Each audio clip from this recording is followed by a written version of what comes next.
Tonight on Nova, a rare encounter with creatures of legend. They're weary, elusive. Now, Nova journeys to the ends of the earth to expose secret lives of the pack. Where they live, how they hunt, and under the cover of darkness in places you never thought they'd go. Wild wolves.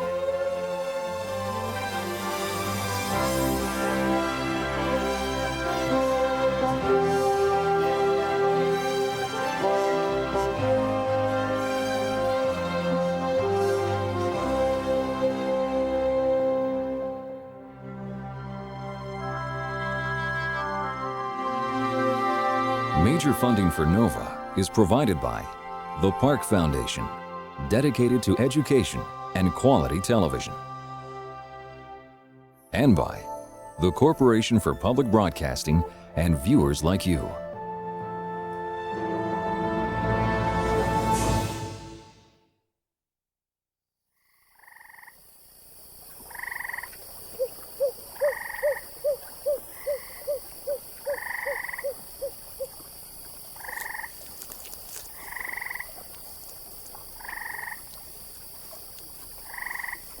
A hunter. A hunter so strong that it can pull down prey 10 times its own weight. So intelligent and capable that primitive man followed it to scavenge from its kills. A hunter which, because of its very success, has now been banished by man to the most remote and barren of wildernesses.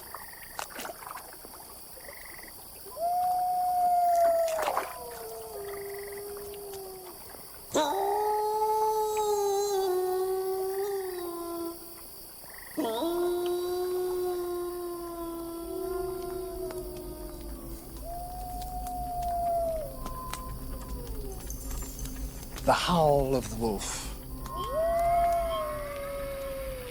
The sound of the unknown. And yet wolves are more familiar to us than we might think.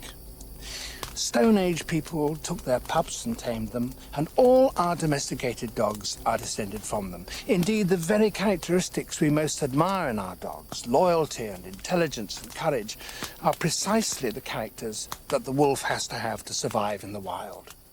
And yet, whereas the dog has become man's best friend, the wolf remains one of his most feared enemies.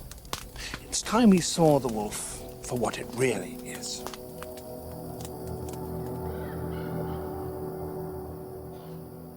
Northern Canada, in winter, is a bleak and unpromising land for any hunter.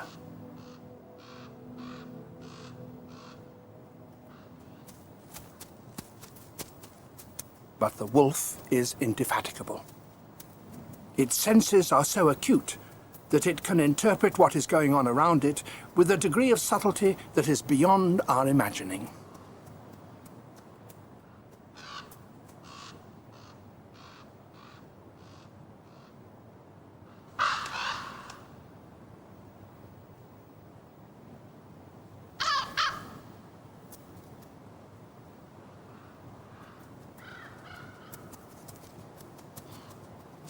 It has a loose-limbed trot that is so effective and economical of energy that it can cover 50 miles in 24 hours and do so for day after day after day.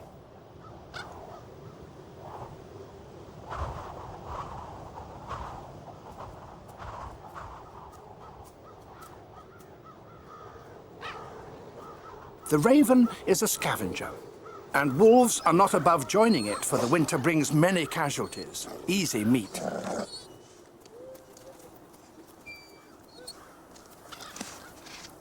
Many wolves, for much of the time, operate as a pack. They have such an extraordinary degree of intuition that their understanding of one another's intentions often seems beyond normal explanation.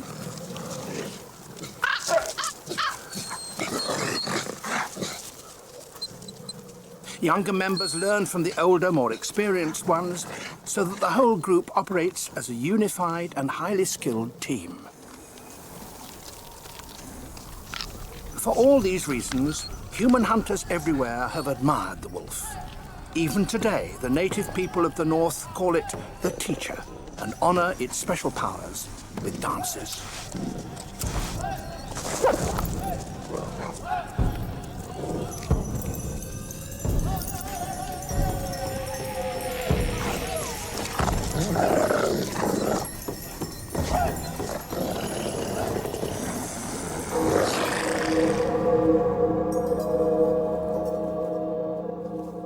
In Europe, when people settled down to farm, the wolf's image changed from deity to devil, and fertile imaginations wove frightening legends around it. As farmers cleared the forests, the wolves developed a taste for livestock. The innocent lamb and the savage wolf became powerful symbols which the church used to demonstrate the existence of Satan. So wolves were hunted without mercy. Eventually, they were driven out of most of Europe's forests, but an irrational fear of them has remained. It takes huge commitment and great dedication to study wolves. It also takes a lot of air miles. A single pack may have a vast range, hundreds of miles across. Biologist Mike Nelson is on a wolf patrol in the wilderness near the American Great Lakes. The leader of the project, Dr. David Meach, has been studying wolves here for 25 years. The team seldom catches sight of the animals. Instead, they follow a pack not by sight, but by sound. I bring her around hard. They trapped wolves from several packs and fitted them with collars that emit different radio signals. So now, by homing in on the signals, they've mapped the boundaries of each pack territory. Boundaries that are rigorously marked and defended. And on a good day, they may actually catch a glimpse of the wolves themselves. There they are, Mike. There's several of them.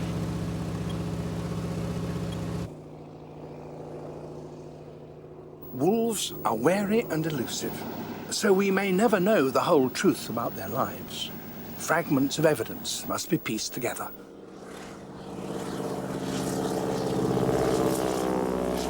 Wolves can respond intelligently to changing conditions, which keeps wolf biologists guessing.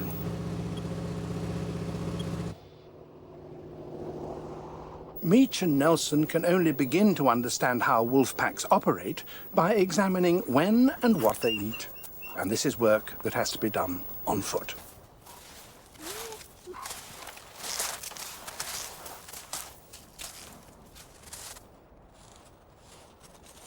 The wolves may have scattered for now, but they left lots of clues around their deer kill, which Meach and Nelson must interpret, much as detectives would at the scene of a crime.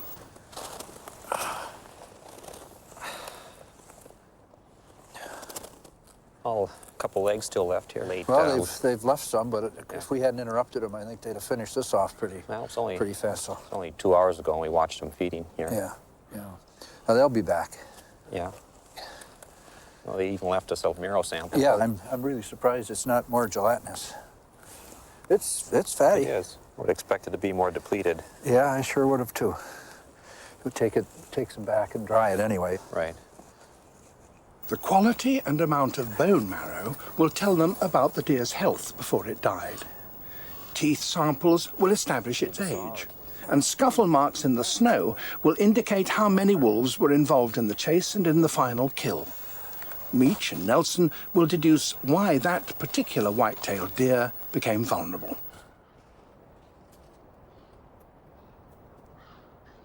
In these Minnesota forests, Meach and Nelson have established that it is old, young, or sick deer that are most likely to be killed by wolves. A fit deer, with all its senses tuned to danger, can usually spot a wolf in time and escape.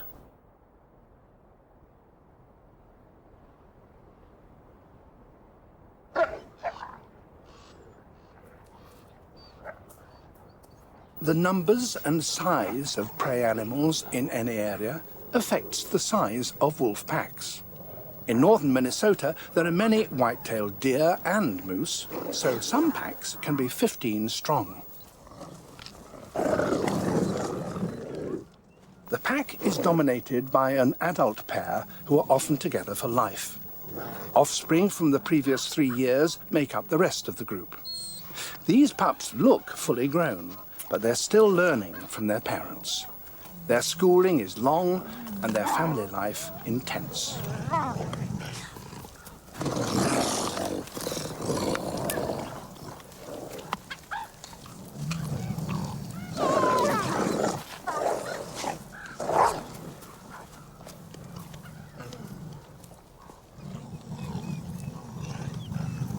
Wolf packs are no more than highly organized and mobile nurseries, and it's this extraordinary mobility which makes them so difficult to observe at close range. To get close to a wolf on the ground, you have to be able to think like a wolf and observe and interpret the same signs that they use in making their decisions.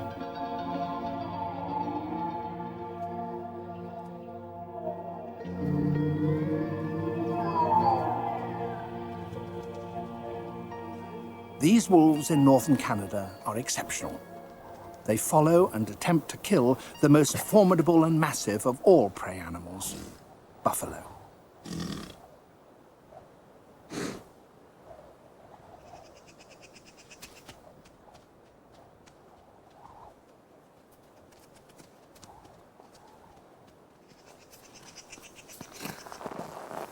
These buffalo belong to the last of the great herds that once covered the North American grasslands. Wolf packs have shadowed them for thousands of years. Although the wolves here are the largest in the world, some weigh over 125 pounds, an adult buffalo may weigh over a ton, so bringing one down is both difficult and dangerous.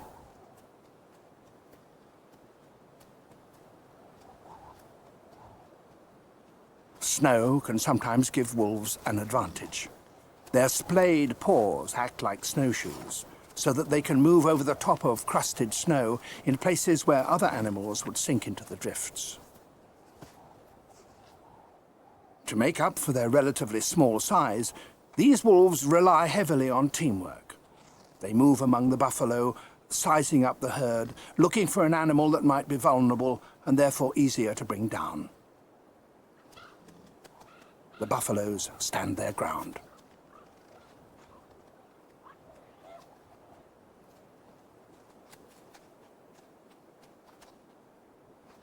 If the pack can persuade the herd to move, then the older and weaker animals will become more obvious.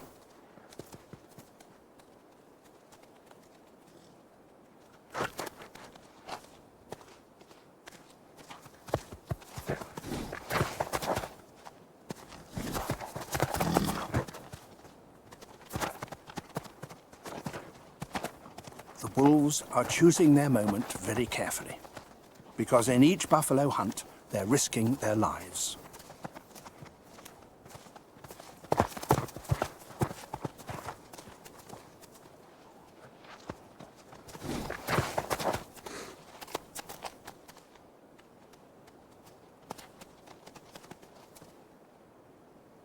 The wolves' first attack is a test.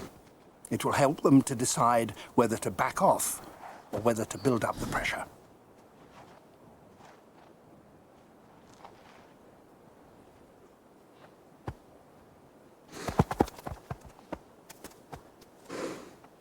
They've selected a possible victim. If they can isolate it from the herd, they will be able to deny it security and food. Day after day, they keep up the pressure. The stress on the buffalo becomes both physical and psychological, draining it of energy and determination. It's a long process, but the wolves are patient.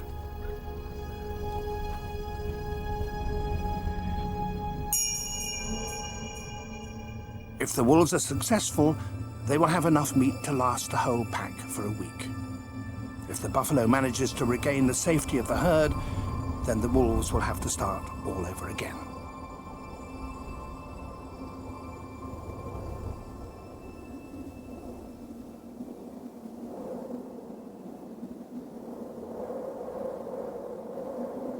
Here in the high Arctic, members of the pack keep in touch with one another over vast distances.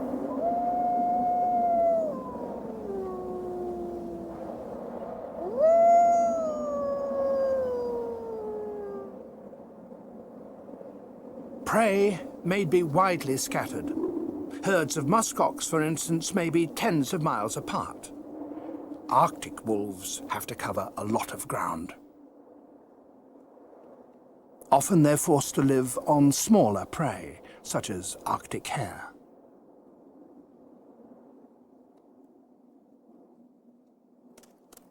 But hares are alert and quick, and although there are many of them, they are very difficult to catch. They're not much more than a snack for a wolf, and when you're on such short rations, you have no energy to spare. Even if jaegers harass you because you have inadvertently got close to their nest, it's not worth the energy to respond.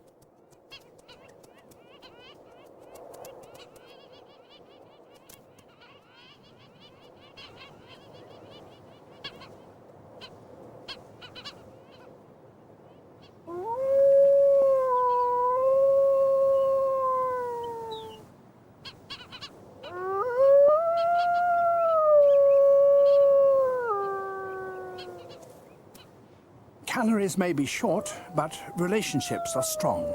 This is the 7th spring that this wolf couple have been together. Ellesmere Island, where these wolves live, is in almost perpetual darkness during the 5 months of winter. When summer arrives, the thick fur, which helped the wolf survive the bitter cold, becomes an irritation. It's a pleasure to get rid of it.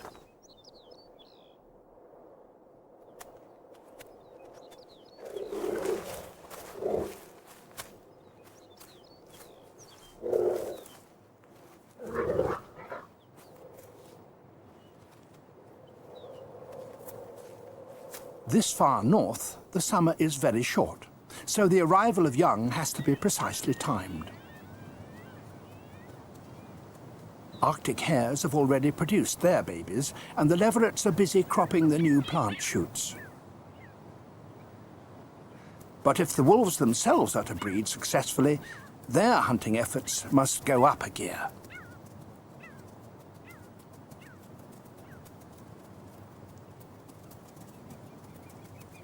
Wolves have an eloquent body language.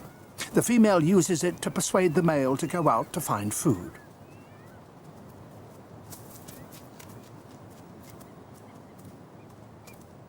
There is no stalking cover for the male wolf, and adult hares can easily sprint and bounce out of danger.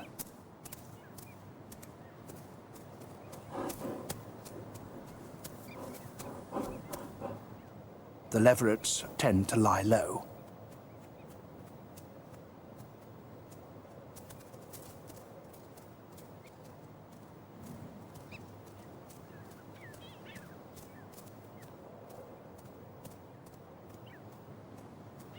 The young hare has speed, but the wolf has stamina.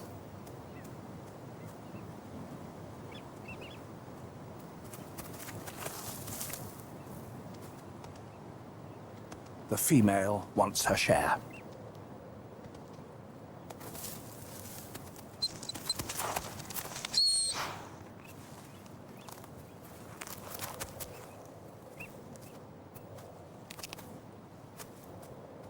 This tug of war reflects an internal struggle, the battle between a wolf's individual needs and its team spirit. The female wins the hare without too much trouble, which suggests that there's more at stake than just this meal. The pair may already have pups hidden away in a den. By keeping her partner hungry, the female forces him to continue his search for food.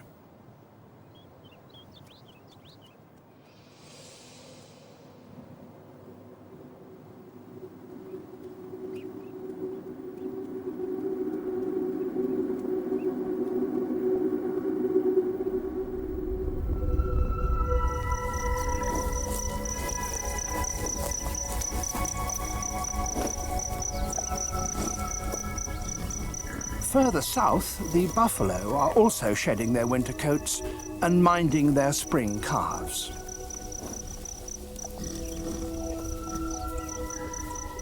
The new calves are easier targets for the wolves, but they must still be cautious.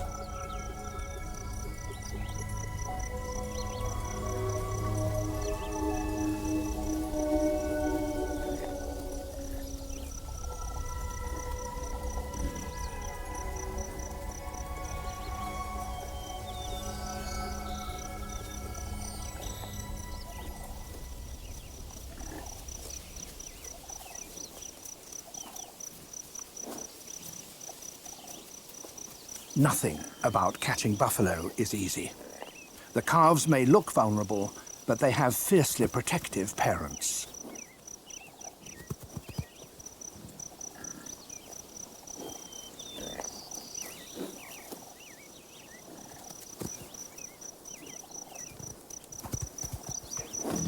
Again, the wolves get the herd on the run.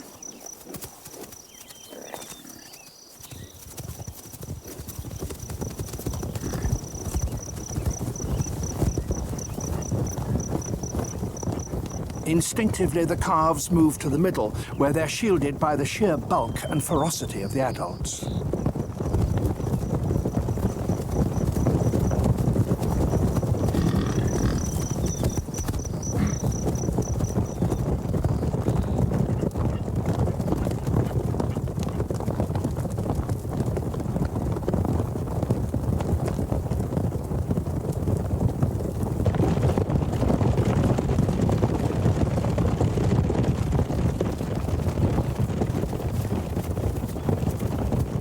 Buffalo calves can run as fast as their parents, but if the wolves keep the herd moving, the calves will become exhausted. And if one should stumble, it will be left exposed.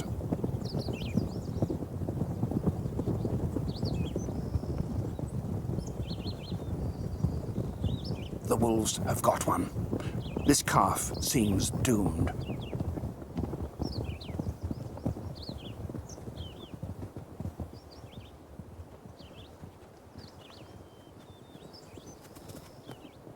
An adult returns to the rescue.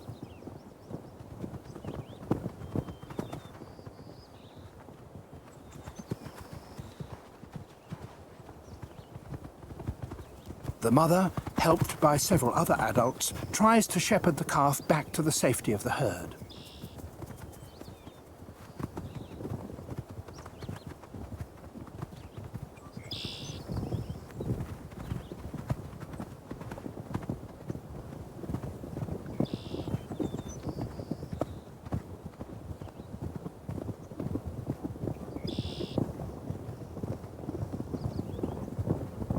The calf makes it, but the injuries and shock it has sustained have weakened it. So the wolves will keep the herd running for many miles yet. Their hunger makes them determined and tenacious.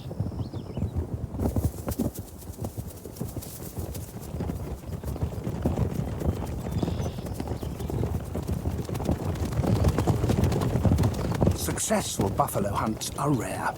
It's very difficult for wolves to bring down a fit adult. The best opportunity comes when an animal is weak or already wounded. And this one is.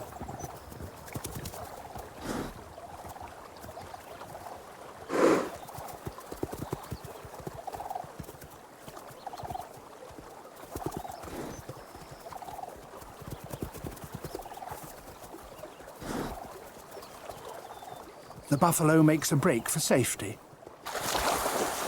but its strength is already ebbing away.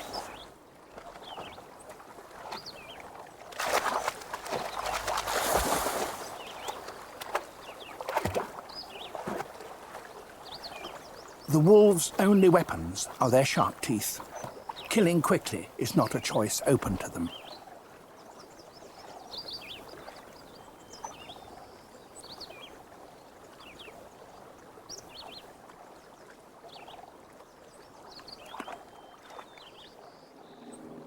There has always been a natural and subtle relationship between wolves and buffalo. Human hunters on the plains used to put on wolf skins in order to creep close to the herds, but it wasn't easy even for them to catch one. Horsepower shifted the balance. Native people could now round up the buffalo and kill them in larger numbers. But once the hunters had guns, the buffalo had little chance.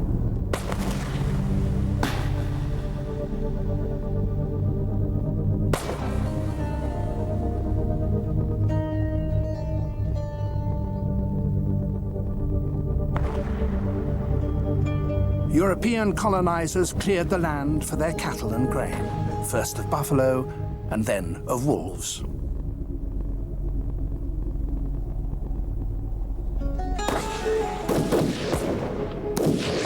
Wolves were shot, trapped and poisoned with fanatical zeal.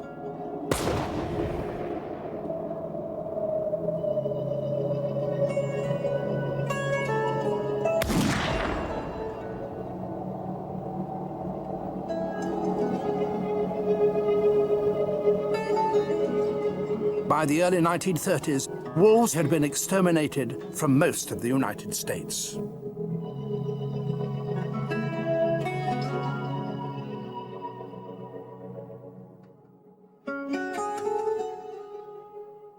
As in Europe, the wolf became a fugitive, surviving only in places well away from persecution.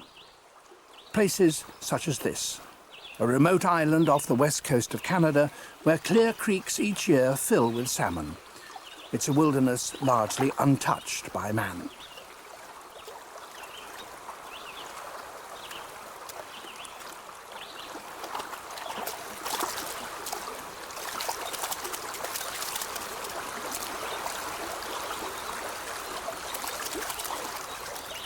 Wolves are extremely adaptable, and here during the salmon season, they go fishing.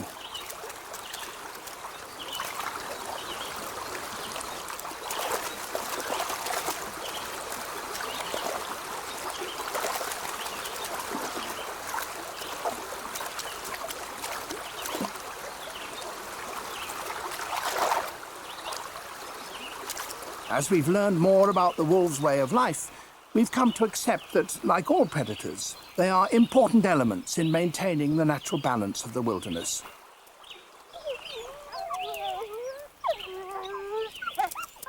Almost from birth, wolf puppies display individual personalities and aptitudes. At 3 months, they're still too inexperienced to kill large animals, so they're nurtured in a safe place while the older wolves go out hunting.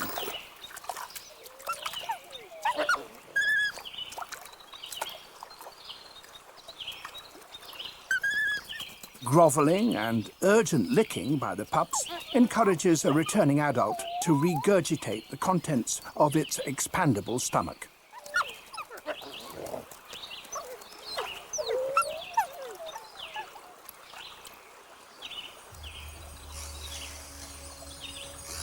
Farther south in the United States, some people, increasingly appreciative of wild places, have campaigned for the protection of wolves and a better understanding of their nature. Many people want to reintroduce them into protected land, which is now overrun by deer and elk.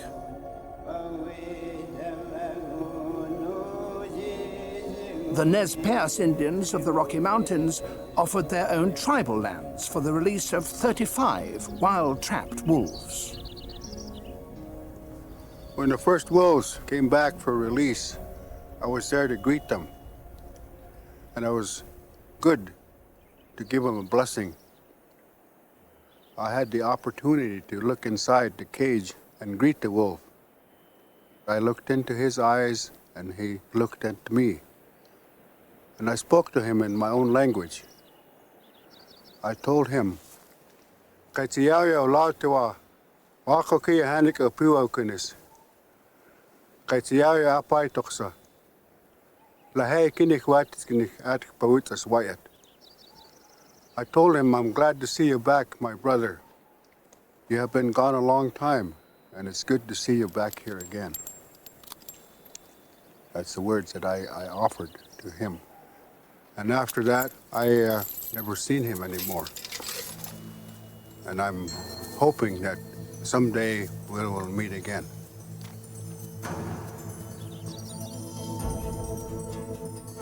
In other places, the wolf is not so welcome. Wolves pay no regard to human feelings or boundaries. They travel to where there's food. They may follow other wolves' scent for hundreds of miles or just strike out independently on their own. In the late 1980s, a grey male wolf trotted 250 miles from the Canadian border right into the 9 Mile Valley, the heart of Montana ranching country. Hatred of wolves has a long tradition here.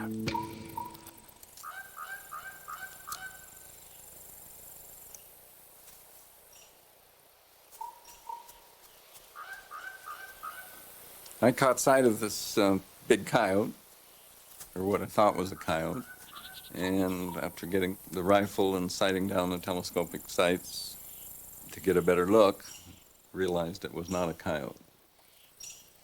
The grey wolf had chosen his ranch well. Ralph Thisted was intrigued by the view down his gun sights and hoped to see more. Soon after, federal biologist Mike Jimenez arrived on the track of another wolf. This was a female with a radio collar that had been caught near Canada some months before.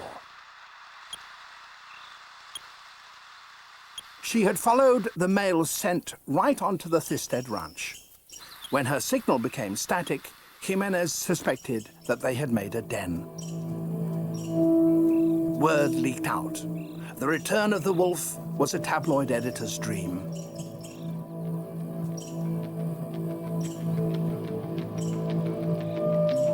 Opinion quickly polarized.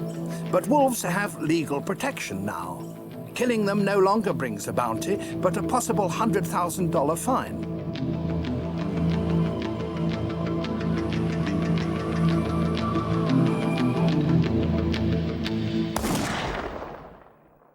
Ranching country is hard to police. Within weeks, the female wolf's radio collar was recovered. It had been cut off and dumped. Neither her body nor the culprit was ever found. Soon afterwards, her mate, the grey male, was found dead by the highway. Ralph Thisted began videoing the orphaned pups.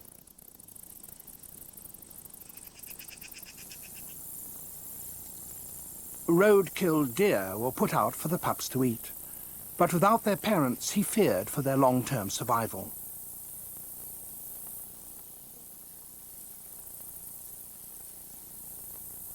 Some did make it, and there is now a healthy wolf population in the valley, and their presence is more widely accepted.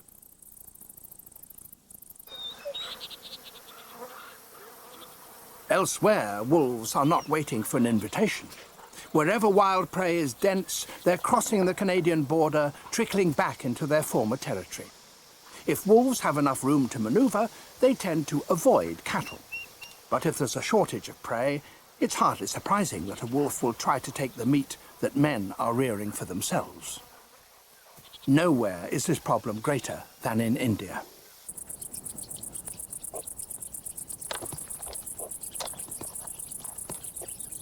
It's early July in the state of Maharashtra, and the monsoon is breaking.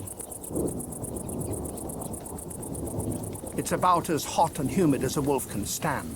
India is as far south as wolves go.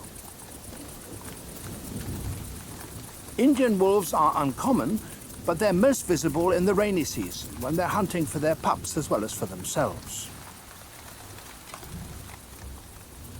Wild blackbuck concentrate in large numbers wherever there is new growth, even if it is in the heart of a wolf pack's territory.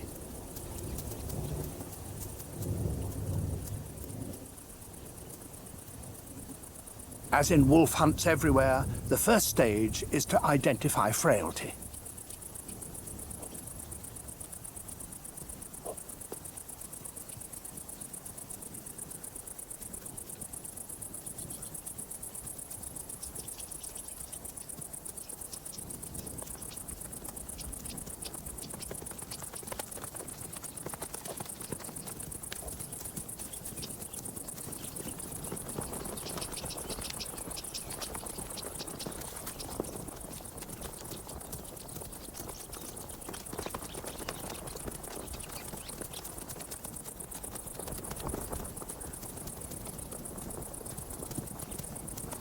Black buck are not only fast, they're also extremely agile.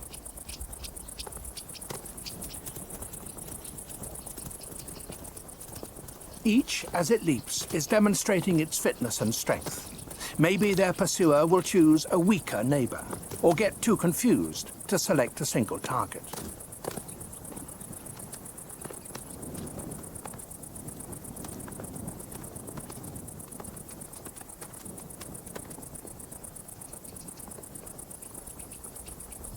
But when the monsoon dries up in September, the blackbuck disperse. The wolves must look elsewhere for food.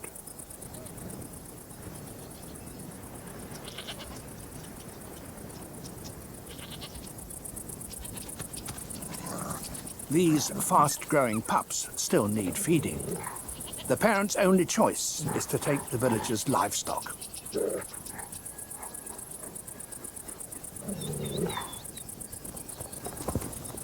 Local people also have families to support, and they do all they can to protect their herd, using their dogs, domesticated wolves, to help them do so. It's hard for anyone to make a living here. There are few places left for the Indian wolf.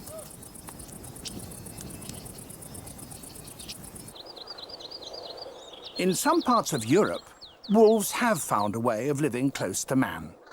In rural Romania, the pace of change has been relatively slow. The mountain meadows of Transylvania are grazed in much the same way as they have been for centuries.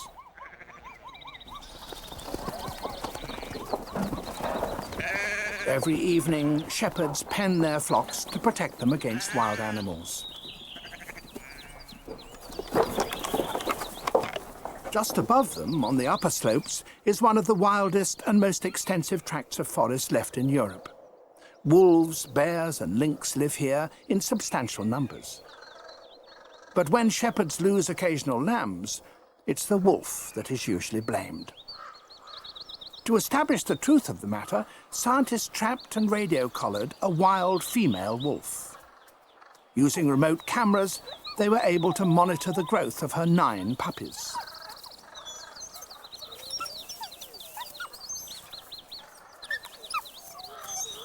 By June, most of the youngsters were onto solids, regurgitated deer meat, for instance, which she brought back from her hunting trips. A couple of the youngsters still had a taste for her milk.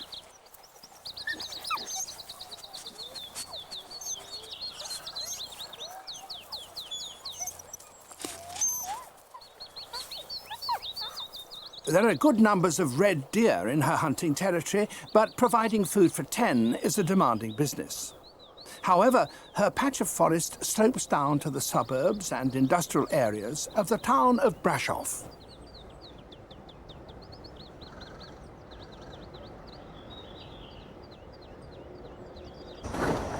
Brasov is modernizing fast, but this is Transylvania, and werewolf myths persist to this day. So the first report of a wolf by the main line to Bucharest were treated as tales told by the gullible. Romanian bedtime stories are as full of evil wolves as elsewhere in Europe. The scientists were skeptical, but when they began tracking the wolf at night, they discovered that they had missed half the story. A starlight-sensitive camera revealed that not only was there a wolf here, but it was behaving in a most surprising fashion.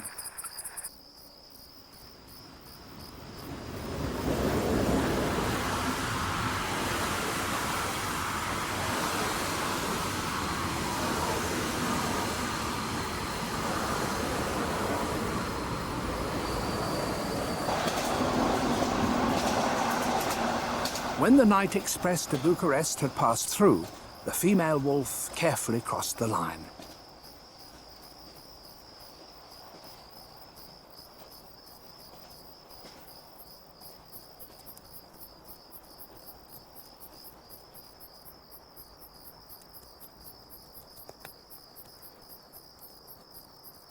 Although temporarily limping, probably because of a thorn in her foot, the female was confidently making her way into town.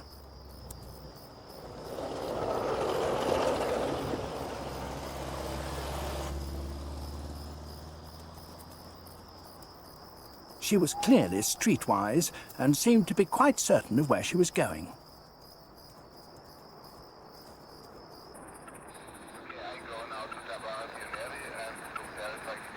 By midnight, she had crossed the main drainage canal and had been joined by a yearling from her pack.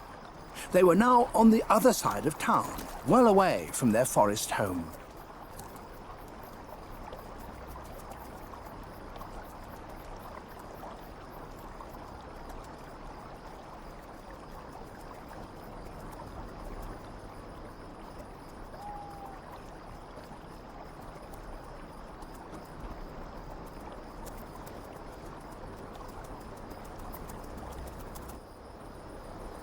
When the female headed across waste ground towards the oil refinery, the researchers were struggling to keep up. But the team's leader, Dr. Christoph Bromberger, had guessed where the wolf was heading, for the summer sheep meadows beyond.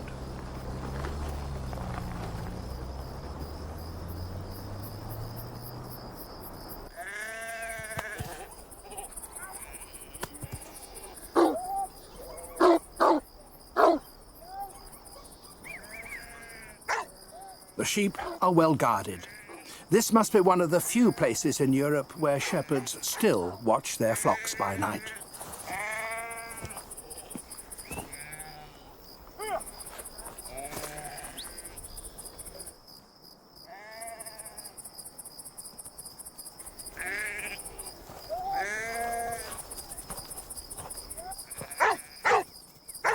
Their dogs display all the possessiveness of their wolf ancestors.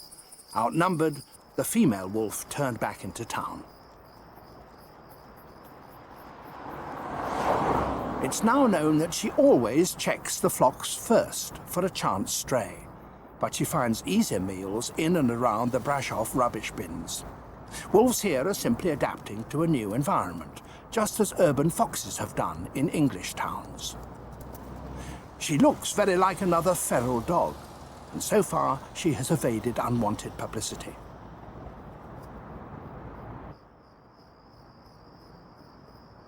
But it is unlikely that the Brashoff residents will remain in the dark for much longer. They'll have to decide whether or not to tolerate a wolf in their midst. To survive in the modern world, wolves need our acceptance, as well as physical space. Even in the wildest places, wolves face difficulties.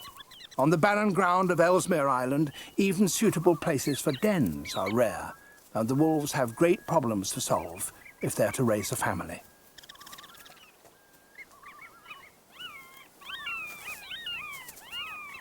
This pair have 2 pups.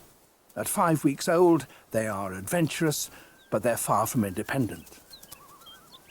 The female and her mate will have to provide them with food for months yet. Wolf puppyhood is long because there is so much to learn.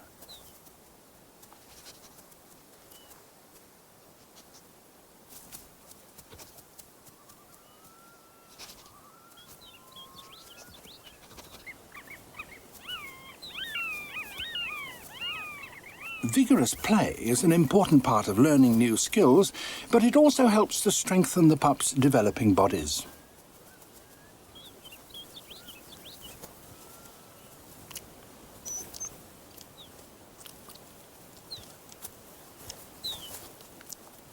They will try to suckle as often as possible, but their mother is not always keen to oblige.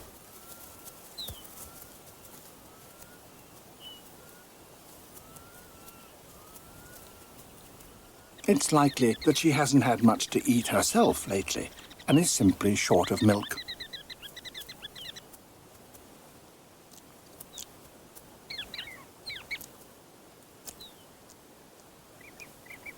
The mother wolf and her pups are showing obvious signs of hunger.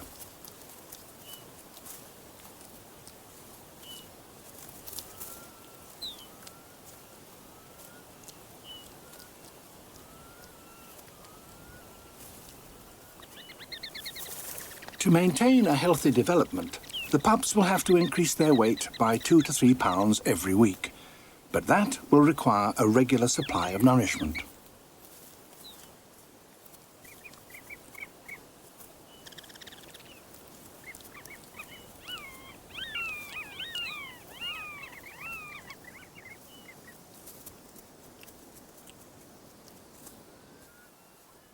These puppies may be small, but to feed them properly, their parents will need a hunting territory of over 1,000 square miles. The male is kept hard at work.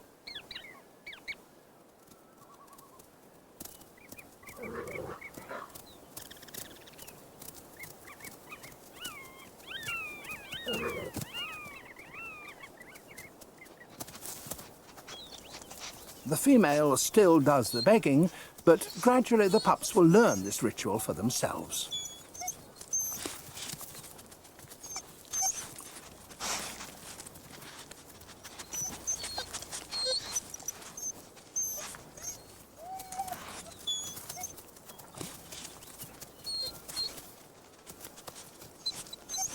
The male seems reluctant to deliver the meal. No doubt he is hungry too, but the female can't accompany him and help on long hunts until the pups are a bit older. The pups wolf down their food simply because they can never be sure of their next mouthful.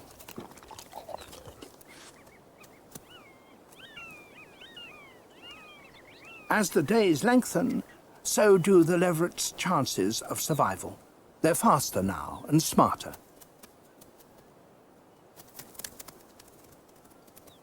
Wolves rarely live beyond 9 years in the wild. The male wolf may already be 13. So although he's exceptional, he's well past his prime.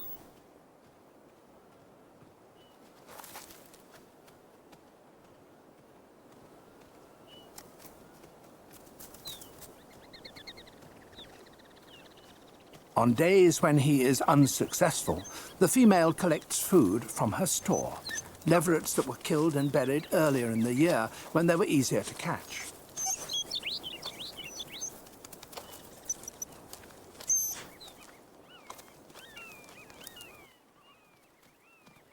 But if his family is to survive, the male cannot give up the hunt. Wolves are the experts at chasing and collecting moving objects, and this exercise is far more critical than retrieving a ball.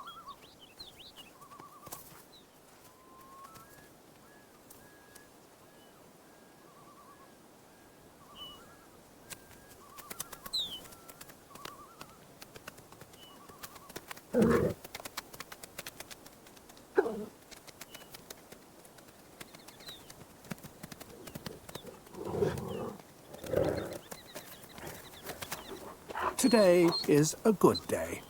The male has brought back 2 hares and readily gives up one to the female.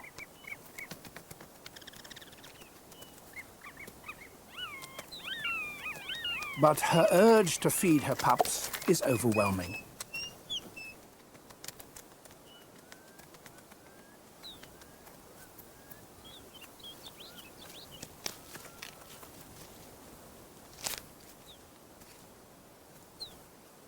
It's a hard life, but if the male's bloodline is to survive, then the pup's future comes first. In 7 seasons, this wolf couple have raised only 3 offspring to maturity, and the prospects for the current family are by no means certain. Already, one pup is quicker to take advantage of the incoming meal.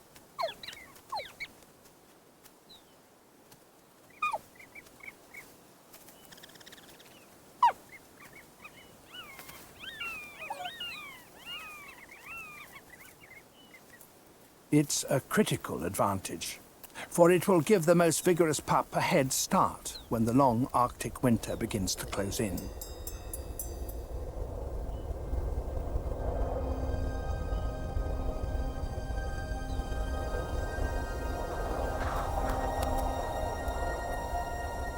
The den provides some shelter, but the weather is not the problem. There may just not be enough food to go round.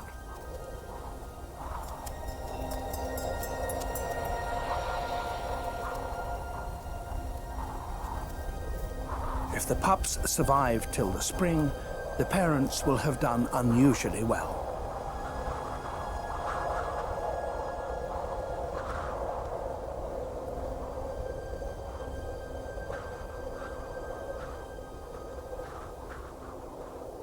Wolves have had to be tenacious. Not only do they endure some of the harshest conditions on Earth, but they also have survived bitter hostility from humanity. Their methods, especially when hunting, may shock us deeply. But they aren't given meat out of tins and packets, as our dogs are. A wolf can only be a wolf.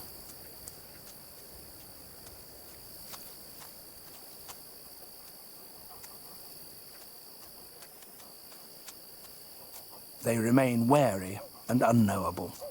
But steadily, they're winning back our respect. Even the howl of the wolf, that once struck terror into our hearts, is now regarded by many as one of the most thrilling sounds of the natural world.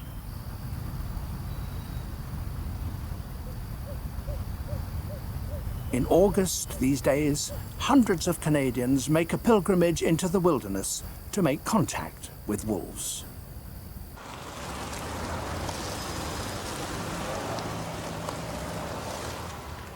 A road cutting through the remote forests of spruce and fir provides a good place to stand and listen for this wild music.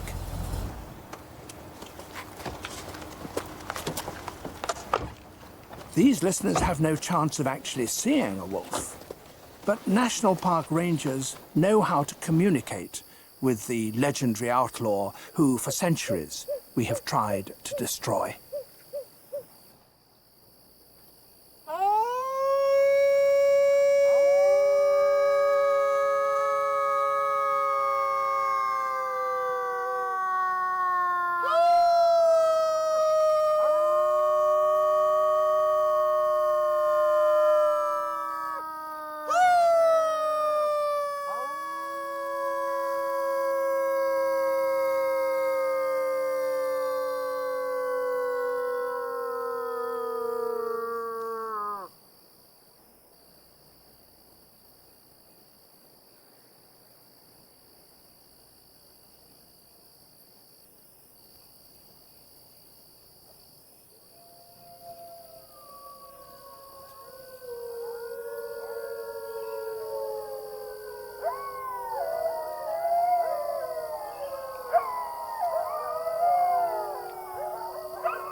What's in a wolf's howl?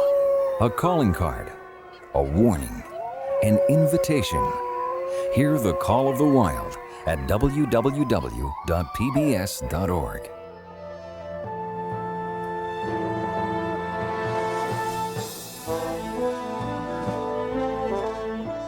To order the show for $19.95 plus shipping and handling, call 1-800-255-9424. And to learn more about how science can solve the mysteries of our world, ask about our many other NOVA videos.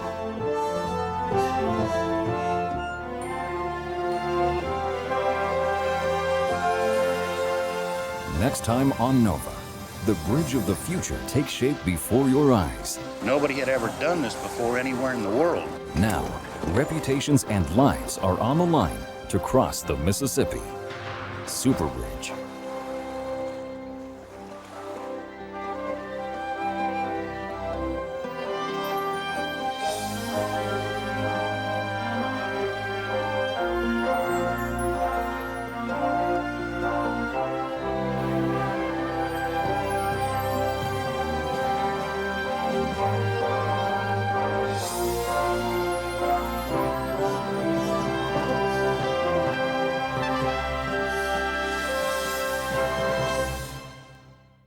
Nova is a production of WGBH Boston.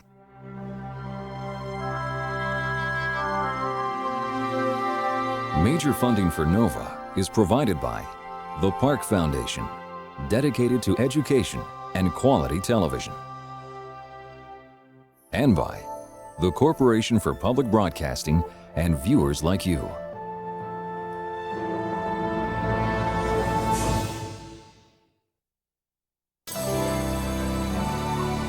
This is PBS. Coming up on Nova, beneath the Mediterranean, history beckons. Divers search for the ancient lighthouse of Alexandria and discover more than they bargained for. It's very beautiful. Treasures of the sunken city.